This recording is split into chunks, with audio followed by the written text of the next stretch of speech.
Class 10-এর ছাত্রছাত্রীদের জন্য একটি গুরুত্বপূর্ণ ভিডিও। এটা ইতিহাসের ভিডিও। দেখো, ইতিহাসের 4 নম্বরের কোশ্চেন কিন্তু প্রচুর মুখস্থ করতে হয়।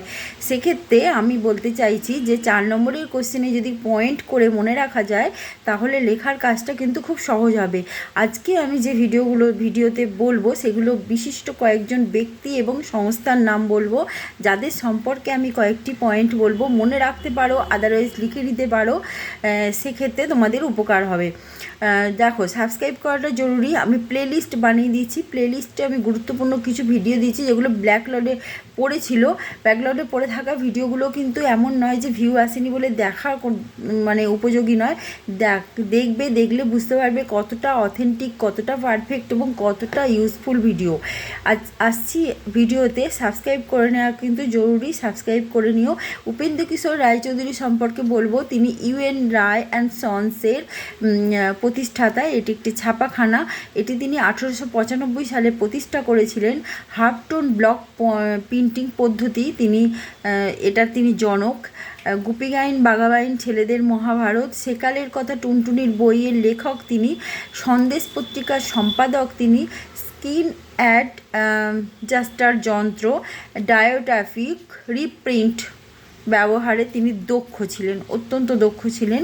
এবং তিনি একজন সাহিত্যিক, চিত্রকর, ফটোগ্রাফার, প্রকাশক, সঙ্গীত শিল্পী, মুদ্রাকর এবং গবেষণার জন্য তিনি আন্তর্জাতিক খ্যাতি পান। সুকুমার রায়ের প্রসঙ্গে আসি। সুকুমার রায় উপেন্দ্র কিশোর রায়চৌধুরীর সুযোগ্য পুত্র। তিনি সাহিত্যিক, বাংলা মুদ্রণ এবং প্রকাশনায় প্রতিভাশালী ছিলেন এবং তিনি সাহিত্যিক হিসেবে যথেষ্ট জনপ্রিয় এবং প্রতিভাবান ছিলেন। কলকাতা বিশ্ববিদ্যালয় থেকে রসায়ন ও ফিজিক্স নিয়ে বিএ পাস করেন। বিশ্ববিদ্যালয় থেকে স্কলারশিপ পান। বিলেতে যান। রয়্যাল ফটোগ্রাফিক সোসাইটির ফেলো হিসেবে নির্বাচিত হন।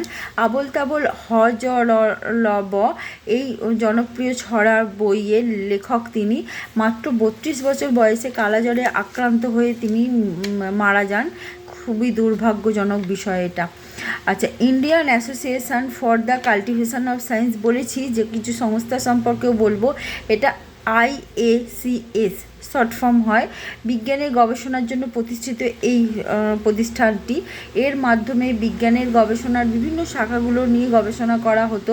1876 খ্রিস্টাব্দে জাতীয় বিজ্ঞান চর্চার জনক ডক্টর মহেন্দ্রলাল সরকার এটি গড়ে তোলেন এবং সেন্ট জেভিয়ার্স কলেজের রেক্টর ও বিজ্ঞানের অধ্যাপক ফাদার ইউজিন লাফো তাকে সাহায্য করেছিলেন। এখানে কি হয়, শুরুতেই পদার্থবিদ্যা, রসায়নশাস্ত্র, উদ্ভিদবিদ্যা, মাইক্রোবায়োলজি, শারীরবিজ্ঞান প্রভৃতি বিষয়ে শিক্ষাদান এবং গবেষণা চলতে থাকে।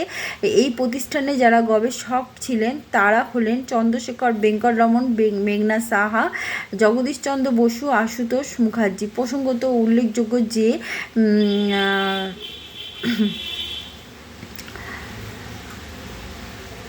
উল্লেখযোগ্য যে চন্দ্রশেখর বেঙ্কটরমন তিনি নোবেল পুরস্কার পান। আচ্ছা, ডক্টর মহেন্দ্রলাল সরকারের সম্পর্কে বলি। তিনি ভারতের একজন বিখ্যাত ডাক্তার, প্রাতিষ্ঠানিক বিজ্ঞান চর্চার জনক, ডাক্তার এবং বিজ্ঞানী ছিলেন। তিনি অ্যালোপ্যাথি এবং হোমিওপ্যাথি বিষয়ে ডাক্তারি করেছেন কলকাতা, এবং তিনি ডক্টর অফ মেডিসিন পাস করেছিলেন। আচ্ছা, কলকাতা তার সম্পর্কে বলি। কলকাতা মেডিকেল কলেজ 1861 থেকে যেটা স্থাপিত হয়েছিল, সেইখানে তিনি IMS এবং MD ডিগ্রি লাভ করেছিলেন 1863-তে।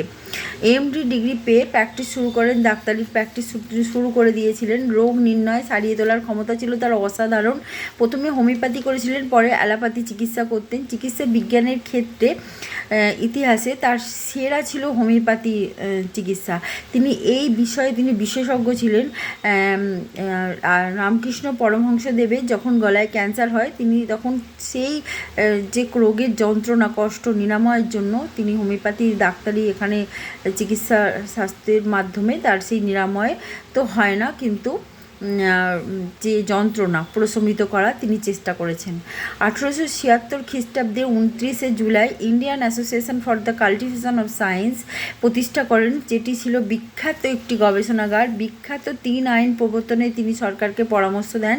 3 আইন প্রসঙ্গত বলি, 1872 সালে এটি প্রবর্তিত হয়। 3 আইন ভীষণ গুরুত্বপূর্ণ। এটা হচ্ছে বাল্যবিবাহ বন্ধ, বহুবিবাহ চালু, অসবর্ণ বিবাহ চালু। এটা 1872 সালে এটা পাস হয় 3 আইন।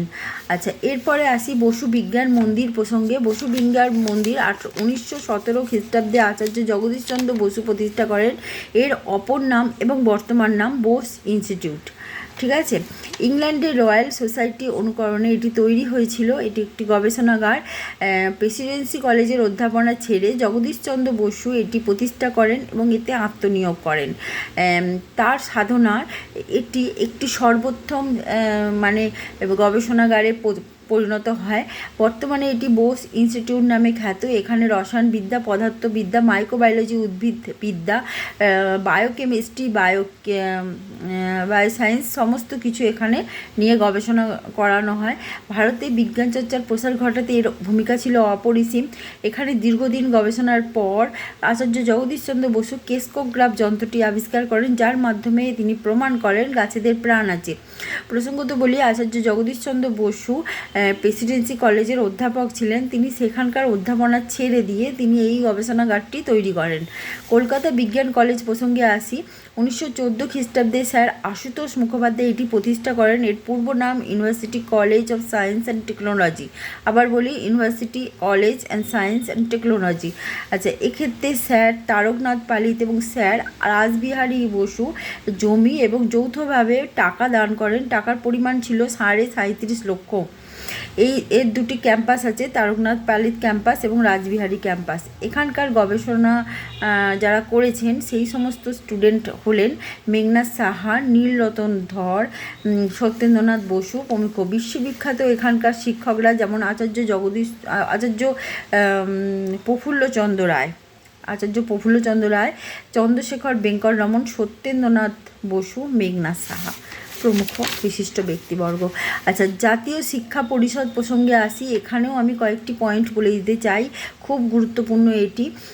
1906 খ্রিস্টাব্দে সতীশ চন্দ্র মুখোপাধ্যায়ের উদ্যোগে সত্যেন্দ্রনাথ ঠাকুরের সভাপতিত্বে 92 জন সদস্য নিয়ে এটি গঠিত হয়। এর আরও চারটি ইনফরমেশান হচ্ছে: বিদেশি শিক্ষা সংস্কৃতি বর্জন করে মাতৃভাষা এবং ইংরাজির মাধ্যমে বিজ্ঞান ও কারিগরি শিক্ষাদানের পাশাপাশি নৈতিক শিক্ষা দান করা ছিল এর উদ্দেশ্য।